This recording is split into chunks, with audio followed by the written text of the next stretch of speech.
All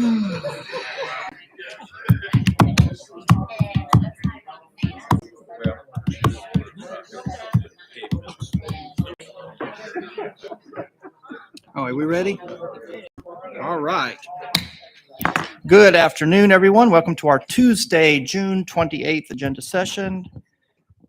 I will take a motion on our minutes. I do have a motion for the minutes.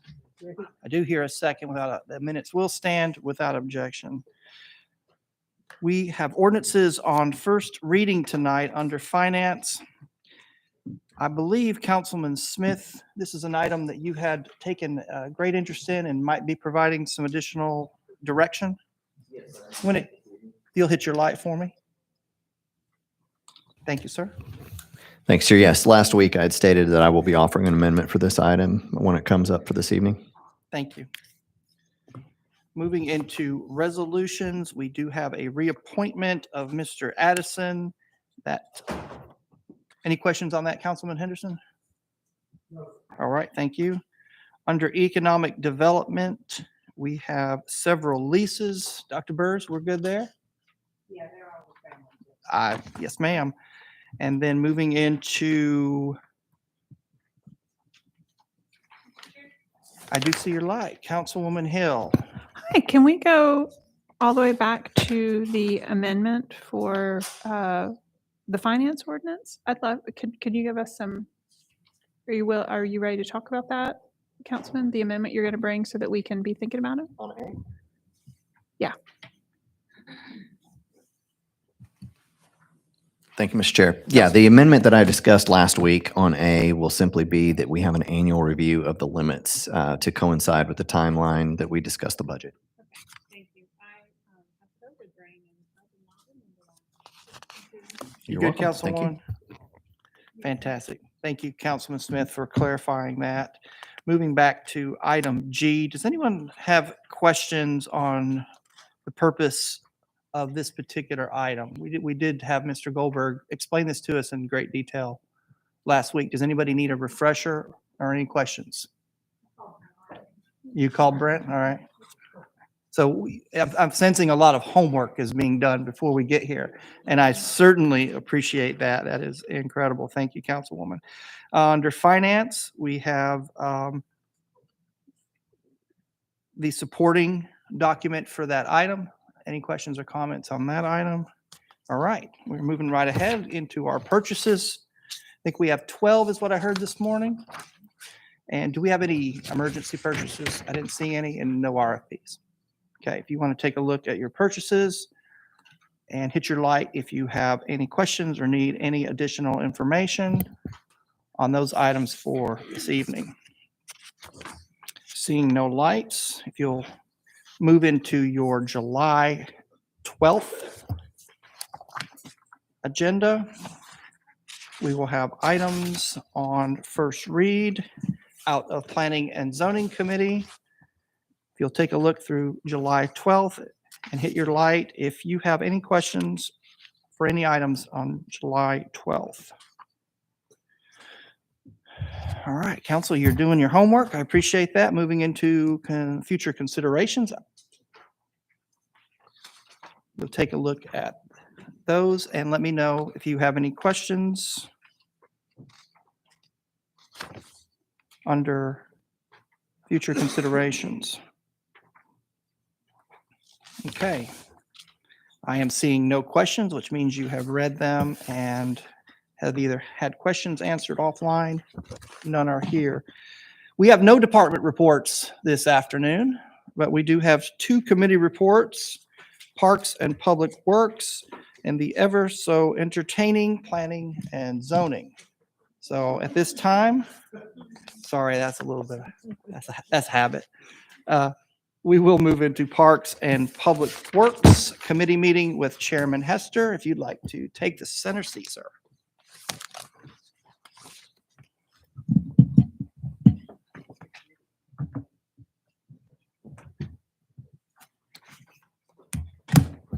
Thank you, Chair. Welcome to Parks and Public Works. Can we approve the minutes? Okay.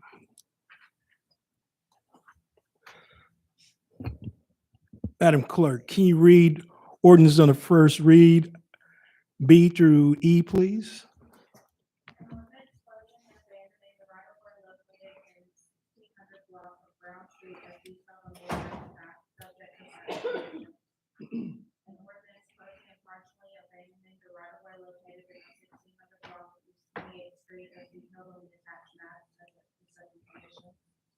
An ordinance closing and partially abandoning the right of way located at 2800 and 2900 blocks of South Hickory Street as detailed in the attached map subject to certain conditions.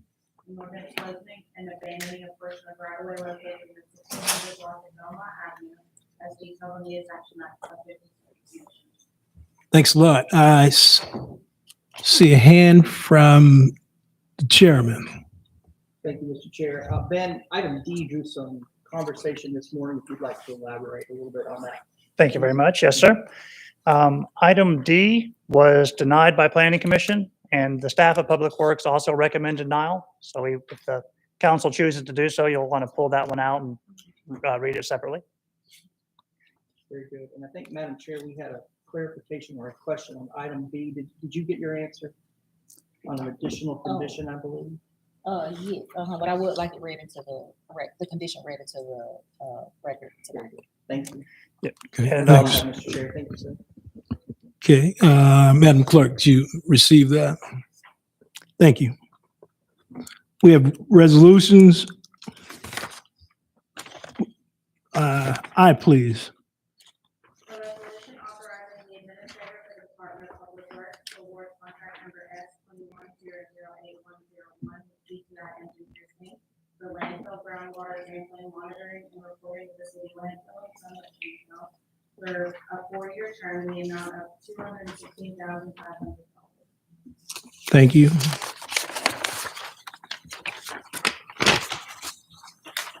We have resolution G, please. A resolution to amend resolution 31112 to reflect contract term authorizing the administrator for the Department of Public Works to execute contract number S21009101 with GTI Engineering Inc. for landfill deficiency recommendations in repairs to linear leakage and gas collection systems at the city and Summit landfills for 1 year of 4 in the amount of $420,000. I see no hands. At this time, we have a special presentation. It's going to be from Ben regarding pothole situation we have in the city. I mean, If you could, before we get to Ben, I wanted to thank some people along the way. So today is a presentation on potholes and paving and everything else that makes bumps in the road.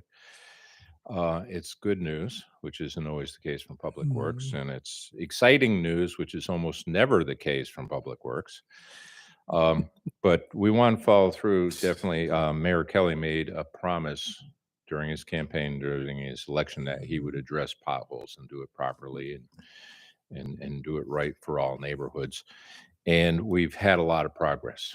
And in a minute, Ben will go through the details of that progress, that good news. But also want to thank Ricky Colson and his team in street maintenance, who are a major part of the success you're about to hear the details of. And then also Dallas Rucker, who in his team in development review and permitting, because they play a major role in tracking and policing private companies, utilities and contractors who are cutting into our streets and making at least temporary bumps in the road, and we make sure that they're just temporary.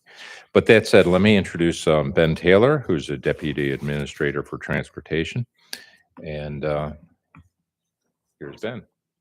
thank you. Okay, folks. So I imagine everyone here has heard of the One Chattanooga Plan. When we heard this in the Transportation Division, the section here stood out to us about how our goal is to achieve equitable, responsive repairs to potholes on aging roads. We jumped right into that process. And to date, we have already driven 95% of all city streets across the city and identified potholes, and 90% of those have all been filled. There are other issues that we'll get into beyond just a regular pothole. Those have had work orders created for future repairs. Now, of course, everyone's seeing 90% of potholes repaired, and they're all thinking of a spot on their street that they don't like. Potholes will continue to occur. We will always have them. They will always pop up. But the biggest takeaway here is we are doing street-by-street evaluations. We'll find new ones as they occur, and we'll fix them. To make that happen, the city, with your help, has put it in the FY23 budget, a third pothole crew, hired 2 more inspectors, giving us room to hire 2 more inspectors for utility cut review. We have another $10 million this year of local funds going to pavement. And we're putting in rejuvenation for our older streets that have been paved, so they don't get to the point of having potholes develop with cracks. And we're maintaining a list of other streets to improve as we come up with more funding options. Quickly, I'm sure y'all have that general idea, but potholes form when water gets into cracks, weakens the base, cars drive over that weakened surface, and you get a pothole. The city hired a pothole inspector, Dredrick Brown, who I believe is with us here today. Dredrick is part of a team that is working with all of our crews. They are going throughout the entire city, developed a GIS map, so we'll be able to have every street mapped, every pothole marked, and be able to show the public where we've driven and what we fixed. We've reassigned crews to meet this requirement of driving every city street by this fall, which we're obviously well on the way of completing, using 2 pothole trucks and a trailer, and plans to purchase a new pothole truck in fiscal year 23. The process we do to put in a pothole, another good news is this isn't just a Band-Aid. Our crews are well trained. They've got fancy new battery operated blowers. They're completely cleaning out these holes. They're putting in the emulsion. They're using hot mix and tamping it down. These are going to be long lasting repairs. So it's not just, like I said, tossing down asphalt and running away. They're really putting their efforts in to make it a good product. They started out using our street maps. So this is how we know we've driven every street. They mark on it what they've done and then where they need to go back to do a different kind of repairs. And now what Dredrick is running is this mapped version of it, where we'll eventually be able to share this with the public, show that we've driven your street, what we've identified as a future repair, and make sure that we keep everything in good condition going forward, with the goal of our city staff finding issues and fixing them before a citizen hits a pothole and has to report it to the city. That's a pothole. And that's a repaired pothole. We have no potholes, obviously, as I've told you, that are out there. So there are no empty ones I could take a picture of. We are repairing them efficiently, but it's important to note a pothole is a circular or up to a certain size circle that we can actually fill with asphalt. There are other issues in our road that take a little bit more work. A very common one around town is some trench settlement. Utility pipes have collapsed or whatever's happened. It wasn't properly compacted. Something's happened and you have a long line down a road like this. We can throw asphalt on that to help short term, but these need to be dug up and properly built, as you see there on the right. And then there's slope failures. Our hills keep getting rain, trees drop, they take the hill with them, takes the asphalt. You can't fix that with a pothole patch. That takes a big money investing complete slope buildup. But these are bigger projects that we've identified that we'll have to address as we go along.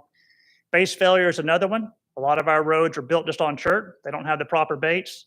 These are roads we've annexed, and we've got to go in, completely dig them up, put in a solid base, and put in a surface that's going to last. Just milling, we got some today came in, some requests of some neighborhood streets where they're saying they see the soil through the asphalt and they want us to come in and repave it. The fact that they're seeing the soil means we haven't got a base there. We're going to have to put that on a list for a complete rebuild. We've got to completely go in there, put a base down and put asphalt on it. If we just mill and pave that, we're going to be back to the same dirt showing within a short period. So I mentioned we've driven the whole city. We've identified 83 trenches to repair. We've identified over 250 road repairs that needed beyond a pothole fix. You can see that there's only so much we can do with city forces, basically 10 a year and 30 a year respectively. But we have this list put together. We're working with our crew in in our engineering area to make sure that we can put together a full list as funds become available. We're all hearing about lots of funds coming down the pike. We're watching this constantly. As funds are available, we will submit for funding to help us with road rebuilds. Another thing to keep in mind is when I say 90%, 95% of the city has been driven, that is city streets. There is a lot out there that folks assume are our streets we're not taking care of. There are state routes that are all the gray lines here, the little red lines are private roads throughout the city. Then you have things like parking lots. The photograph there is one I get calls on a lot. It's a ring road for a mall. We're not maintaining these private properties. We do notify property owners when they have failures on their property, but those are things that are outside of our area. The other section is utilities. Utilities are in our street. We're working closer with them, but up till now, we've only had one inspector for all of the city. We are changing that to have 4 inspectors, cross-trained to watch for the utility cut work and for the traffic control. We're going to work with them on milling and getting full lane width repairs. The oversight will change to where we're cutting down on the time they spend in the office. We want these people in the field watching for repairs and making sure we can do the best oversight and for the best repair and to do warranty. So these things are supposed to last. They put in this patch, it's got to be in good shape. We haven't had time to keep up with the volume that's happening currently. We want to keep up with that volume and be able to check these things a year down the road to make sure they're still holding up. If not, we have them repair it for free. And the best part of our utility plan is we've gotten away from what I'm sure everyone's seen. There's a whole bunch of squares all over the city, a bunch of small squares. They're all failing. Every one of those created a bunch of lines for water to seep in. As the first slide showed you, that's what starts a pothole. The new requirement is a full lane width patch repair. Some of our utilities are very upset about this. That leads to other problems for expenses in some other ways, but it is the only way to maintain our asset and move forward with our process. We pave a street, it's got to be patched back with a full lane repair. So that's enough about potholes, which y'all all care about and everybody's excited about is paving. The big thing with our paving process, we got $10 million a year for the last year and this year, and we're hoping to continue that process. I've identified here what we paid in the last couple of years. We're currently about to enter, we're finishing up fiscal year 22. Fiscal year 23 is going to start immediately. You've already approved that list of streets and budget. Thank you very much. The 24 and 25 is now shown, and we'll share those with you shortly and get those started to vote through. So we're ready to start on them as soon as that fiscal year comes around. And as had another slide, I guess I get added at the time. So I'll try to remember what it said. The reminder is that the biggest thing is we've gone through and we've checked every street, and we're going to continue to do that. Our goal was to finish by the fall. We're finished well ahead of fall. So we're going to start again. And with our team that's here, they're going to drive through, map it all on a map that we can share with the public so that they can see what we've driven and what kind of repairs we're making. The full lane width repair is a big one. You may hear complaints about that from constituents, from utility companies, because it costs a lot of money to do that, but it's just what's necessary to keep our assets well. And beyond that, I want to recognize all my staff out here. If y'all could all stand up, we've got Katie Snyder, we've got TJ, Antoine, Eddie, Dredrick, and hiding back there is Rusty and Ricky. These are all of our folks that are doing the work. I just Any questions? You do have a question. Jenny Hill. Councilwoman Hill. Ben, you mentioned, well, first I should say I'm very pleased with the progress that we're making in the fact that we've been able to evaluate really where we are in this process. Sewer and utility trench work, so we've identified there are about 83 that are our responsibility. And then you later touched on warranties for utility cuts, and I'm pleased to hear about the full lane utility ratchet. I understand how people can be frustrated, but I also think that that's an asset. I'm having a lot of issues with neighborhood roads in my district where there clearly is sinking with within the utility lines or the sewer lines going down the middle. And I've also spoken with Councilman Henderson. He's had some similar problems in District 1, and yet the lines themselves are relatively new in comparison to those. So can you help me understand how we're preventing problems like that for all these planning and zoning things we're going to start talking about here in a minute? How do we make sure that all of those are not going to sink in the space of 5 years? Yes, ma'am. Thank you. The staff I just mentioned, they are constantly reviewing our refilling process. We just heard there may be a shortage on cement, so we're trying to stay ahead of that. We fill everything with a flowable fill now. The new code requires that, and if you use that product with the proper asphalt on top, you haven't got to worry about settlement. The issue has been, if you do your tamping, you're supposed to only do so much of a base, tamp it down properly, do so much more. We haven't had enough inspectors to watch that to be sure it's handled properly, and so that's what's led to some of these failures. But if they follow the current code of using flowable fill, it's not a concern because it will self-level and self-compact itself. So that's our plan going forward. And if anybody needs to do a different version, if the shortages come true and we have to worry about something else, we plan to have enough inspectors on site to be able to oversee that. We may slow it down. Some permits may take longer to allow someone to cut a street if we have to wait until we have an inspector to watch it. But that's our plan, to make sure we get a proper base, proper utility repairs. So let me repeat back to you what I heard, that our current code requires use of some techniques and processes and products that would prevent sinkage of sewer lines and other utility lines in roads. So if those are done appropriately, then that work will last. Yes. And if we have inspectors that will hold people to doing things up to code, which we are hiring, that will help. What about warranties for that kind of work? To what age is a developer? How many years is a developer responsible for doing solid work? You're on the right path, because there will be an update coming before this board shortly. When I say they're working on updating the code, currently in the code is a 1-year warranty, and it was made 1 year when we said you had to go to a full lane width and use flowable fill. Because if you do that, it should last. We're not really concerned about it ever failing, but because we haven't always had enough inspectors to watch it closely, we're going back to a 3-year warranty. So that will be coming before this board at some point, asking for that. And then our crews will go out after 18 months. They'll have every place where a street cut was and check it and be sure we're following up on our warranty period. And is that then also a warranty for completing the road? Yes. You good, Councilwoman? Okay.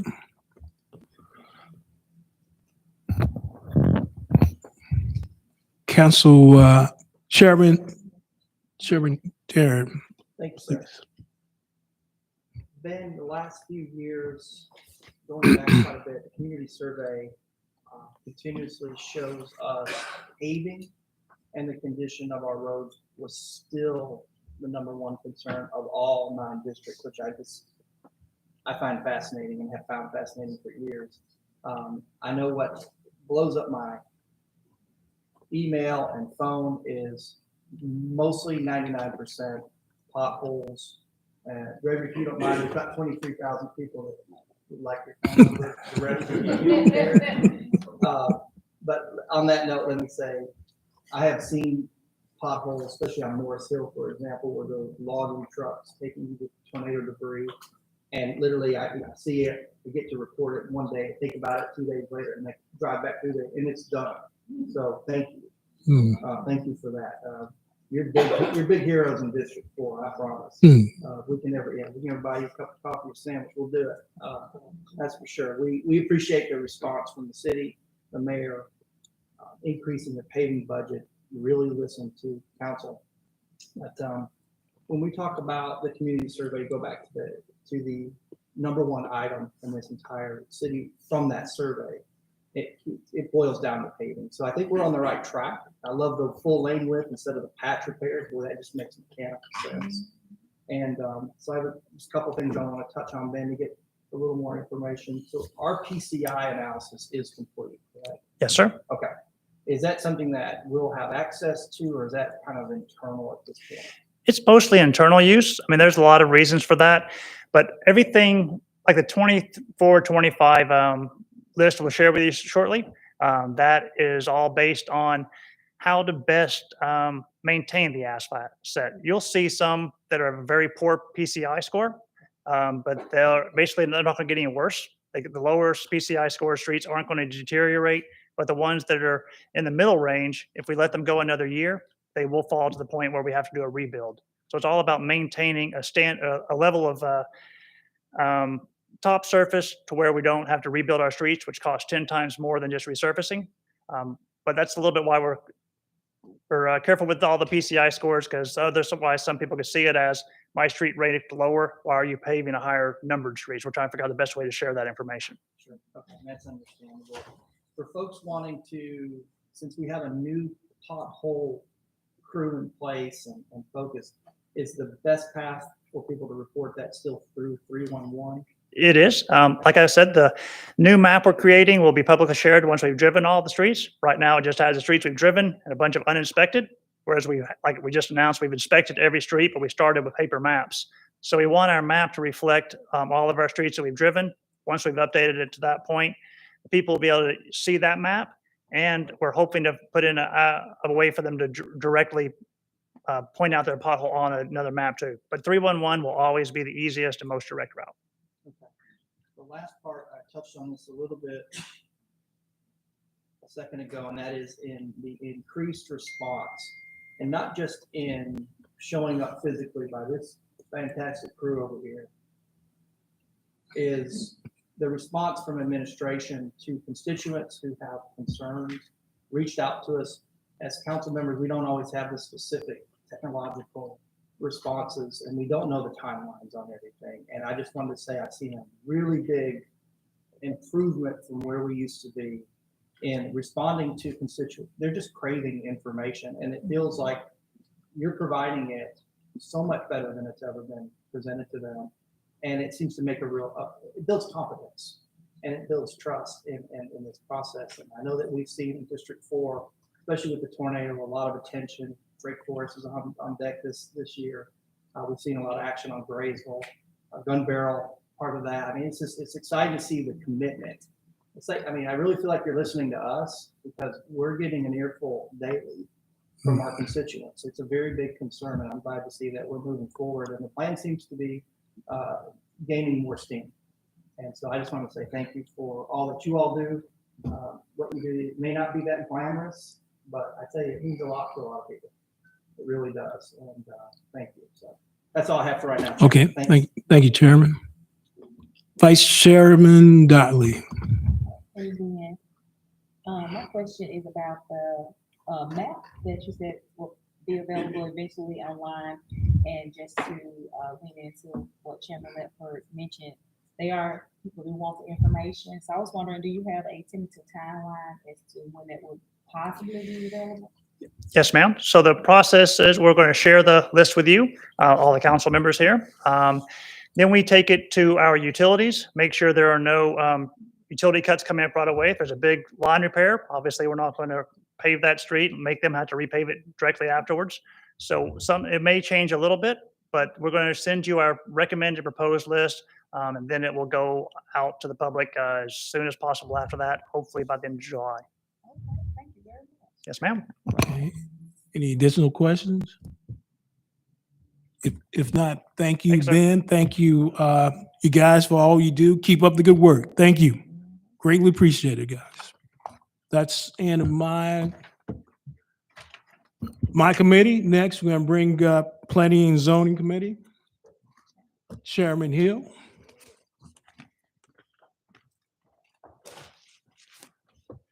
Chairwoman Hill, excuse me.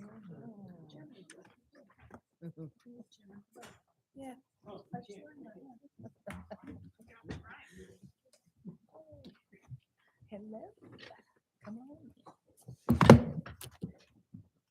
We work twice as hard for half the credit, so I'll take chairwoman all day long. Yes, ma'am. Yeah, yes, ma'am. All right, I now call the Planning and Zoning Committee to order. Can I get a motion on our minutes? Thank you. Okay, everybody, we have 16 cases that we're going to be looking at this month. But of those, only one of them had any opposition at planning. So provided you a rundown sheet, and not quite the same order as before, but there's one that's bright yellow. And that is the only case that had any opposition. And so Dan is going to be running our presentation today because Karen is on a much deserved vacation. And so once we take a look at that case that had opposition, I'll welcome you all to lift up any cases to me that you'd like for us to review and have a presentation on as well. Okay, so let's get started with that case. And it is case number 2022-0146. It is in District 4. Let's see if we can get our presentation loaded here. I'm sorry that we don't have our regularly scheduled host, Karen Rennick, who again is on vacation. I'm told we have the presentation. Okay, while we're waiting on that presentation, do we have any other cases anyone would like to take a look at? Oh, okay. Am I doing something wrong here? All right, Councilwoman Burrs. Yeah, there are two items. As one is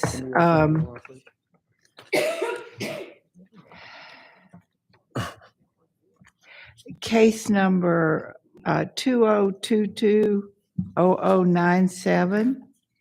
0097, okay. Yeah, it's listed here again as in District 4. It's in District 6. Okay, And we may, I think there may be opposition. The people never got notice because it was always sent to, okay. So I have had several calls from people. We're having a community meeting and trying to catch up, but it may not be totally okay. yeah, so we'll make sure we get a presentation on that today. Any others that you wanted to get a presentation on? The other one is on Vance Road, 2022-0129. There was, again, no opposition at planning meeting. Something happened with notice, and I have gotten calls from people, and apparently there's a petition. Okay. And so I don't know. I mean, I'm familiar with both of them. I don't Mhm. particularly need a presentation today, but it may not be smooth going for the meeting. Understandably, yes. So I don't need a You don't need a presentation. presentation? No, Okay, they're fine, but that's not, saying no opposition is incorrect. Thank you. got it. Well, what we're looking at is how best to use the council's time, which is instead of going through a full presentation for every single one. Okay, I don't have any other lights. Were there any cases? Nope. No, Okay, maybe Dan, you're off the presentation. hook for those two. You just have the one, please, Well, sir. We're going to try to find presentation, sorry. He might have to act it out, y'all. I have the applications, I can wing it, so. Give me just a minute though, please.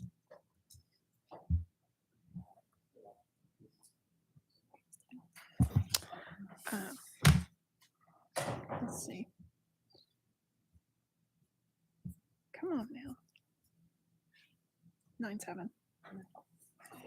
Mhm. And it was incorrectly listed. Sorry, y'all. Look, I'm sending it to you now. Started Karen, chant. I can read you Karen's message. It's okay. I like Karen a lot, which is why. But Karen did assure me that it was loaded because I have the email. The presentation has been loaded in the council's shared drive on Google. There isn't a folder yet created, so I dumped it on their drive. Okay, well, I've I'll got, upload. Okay. Councilman Ledford, you're live. I was gonna just add to Dan, I can help you pinch hit Yeah, on we this can case. start with until it's loaded. With 0146, I think everyone knows the site, the Cigna site. It's a rezoning from office to R1 residential and R3 residential zones and R4 special zone. It is also a PUD. It's located at 2000 Gun Barrel Road and 7555 Goodwin Road. And thank you, whoever just did that. That's awesome. So again, rezoning from O1 to R1, R3, and R4. The proposed use is for a school, a single-family development, apartments, and senior living units. The school will not be rezoned, and there was opposition at the Planning Commission. Both staff and Planning Commission, though, have recommended approval with conditions. And here's the site. It's very close to Hamilton Place Mall and the commercial district in the area, so definitely an area that could be very good to have residential close by because a lot of services and retail uses are close by.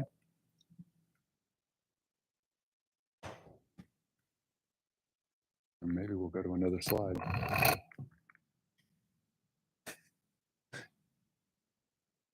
Someone go to the next slide. So the 18 acres, 18.6 acres that the school site is located on will not be rezoned.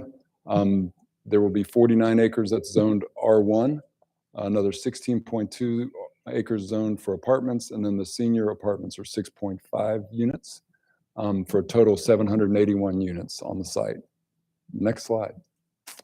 So here's the existing site. It's mostly wooded around the former Cigna office building. As I said, it's got great proximity to a lot of other uses. And so this is overall, we felt is a good rezoning in this area for residential, mostly residential. So the staff reviewed, and it is compatible with the draft Area 11 East Brainerd plan, which all have not signed off on yet, but it is consistent with that draft plan. The site is surrounded by a mix of uses, including single-family and multifamily, commercial, office, and institutional. So the proposed use is compatible with adjacent uses. And the staff has recommended approval subject to two conditions. The first being that a traffic impact study will be conducted by the applicant for the entire development site and not each standalone development. The traffic impact study shall be submitted to the city prior to time of permitting or otherwise requested. And we expect from that traffic study, if there's additional considerations for improvements, that the Department of Engineering could make those determinations at that time. The number two is that pedestrian connectivity shall be provided from the multifamily residential development and the new school site, and between the single-family residential development and the new school site, unless prohibited by Hamilton County Department of Education. They may have some reasons that they would not want that connectivity, but overall, we feel like it would be, there will be connectivity via the existing sidewalks, but if there was an opportunity to have other connections, we want to make that a condition.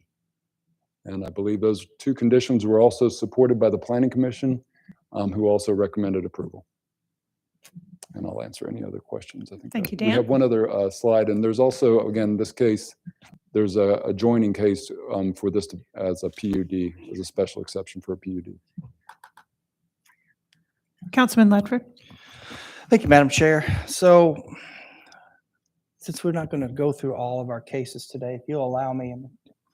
So for years, I've driven along Goodwin Road, knew about the Cigna site, knew about the property, and have been concerned about this site for many years, even before I was on council, because I understood what O1 zoning meant.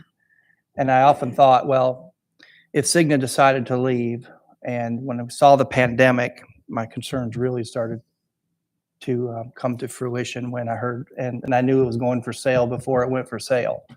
And I thought, oh my goodness, what are we going to do with an O1 site Mm. adjacent to an R1 neighborhood? And the fear was then multi-story office buildings, literally standing and towering over backyards. And under the O1 zone that it stands now, and Dan, you can confirm this, you can deny it, but I think I've got my, I think my engineering is correct. Under O1, you can have a parking lot with lights. You can have an access drive 10 feet off the back of some of these houses backing up to Drake Forest.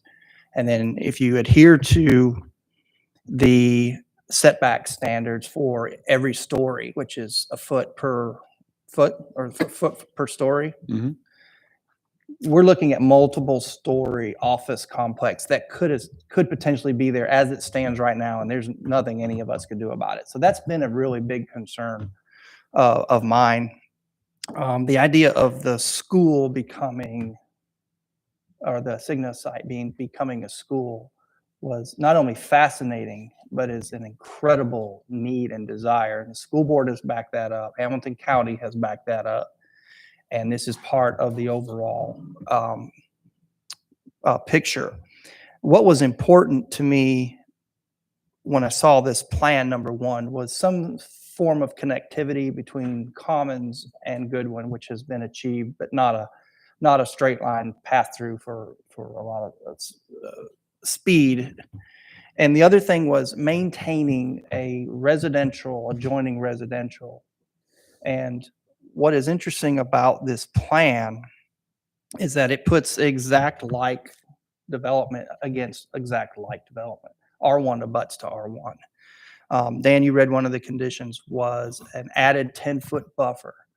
But I believe the HOA of Drake Forest is engaged with the developer at this time. And I believe we'll see an additional condition that will further that, addressing those concerns this week. And then as we transition into, and I'm glad you referenced the Area 11 plan because I'm obviously very familiar with it. My name's in it, is the transition from R1 into multifamily on Commons Boulevard, which is appropriate according to the plan. And obviously RPA agreed with that. What is interesting is community space is involved. Obviously, you heard the word PUD. I thought that was responsible. We do have a community space. We do have a connection to the school, which is highly desirable. And I think that although we had opposition from one gentleman, and his concerns are very valid about density in general, access, road width, things of that nature. And that's very valid. I really do. I believe that 100%. At the end of the day, though, this is a down zone from O1 to R1 in this plan. This is a down zone. What could be is what frightens me the most. An office complex. I don't think anybody would want that. I would be dreadfully fearful of that if it was next door to my property. Plus, it provides a multitude of different housing types. So, and there's even assisted living, which I thought was responsible in this plan because assisted living doesn't drive as much traffic as other types of place types. So I thought that was important too in this plan. So I wanted to just make some side notes and take a little bit of time about where I'm concerned about this, watching it for several years as it stood as an O1 property, because I really did fear a massive office complex. And that would just be the worst case scenario. This plan to me is the best way to protect residential zoning and abutting to another large residential zone. And I think it is actually pretty responsible. So that's what I wanted to add in, Madam Chair. Thank you. Okay. Thank you, Councilman Ledford. Councilman Henderson? Thank you, Madam Chair. I do have a case that I would like a little Okay. bit of explanation on. 0138.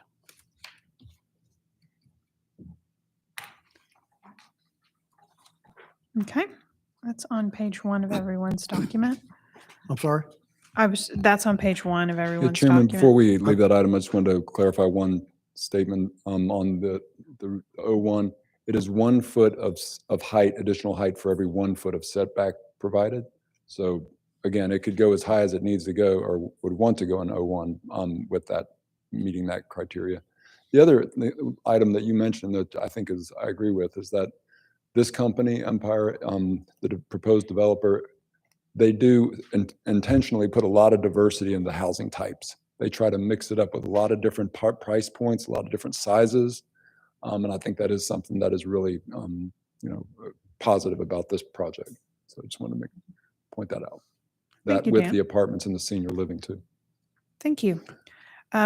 If you could please give us a presentation on 2022-0138. Absolutely. So I don't need a complete presentation, Dan. Here's my concern. This is amending a condition, and the condition was put in there to protect some steep slopes that are on this property. I've talked to the developer, and they found out that apparently some of the and it's on a map really where it's not like there's not a topo line that they can't go above. It's just kind of on a map. But what I'm wanting to make sure is that this is clearly definable by LDO whenever we amend this condition, so that we don't go out there and find out that, oh, there's confusion about where they could or could not build. I want to make sure they're still off of the steep slopes. Do you feel comfortable in this amendment that the slopes are easily identifiable in the way it's amended? Well, let me just point out that the only added change, or the only change to this in the proposed amendment, is on number 1, and it's underlined in red there. And it's to no clearing, grading, or land disturbance within the identified non-development zone in the attached illustration. So to answer your question, I would suggest that before this is approved, we absolutely meet, and I speak with LDO to make sure they understand exactly where this will be. Because it is my understanding, if you look at this previous map, well, that's not good, but there is a map that shows the undisturbed area. I've seen the map. This is the revised map. Again, without this, because this is on a screen and it's not something, I think this is not as specific as the map that I've seen.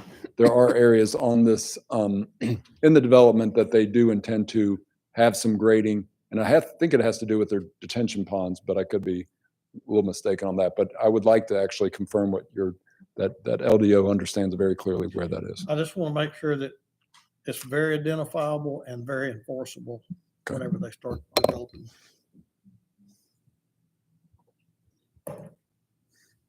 Absolutely. Thank you. That's all I have, Madam Chair. Anyone else have any concerns? I don't have any more lights. Okay. All right. Well, then we will adjourn to 6. Nice.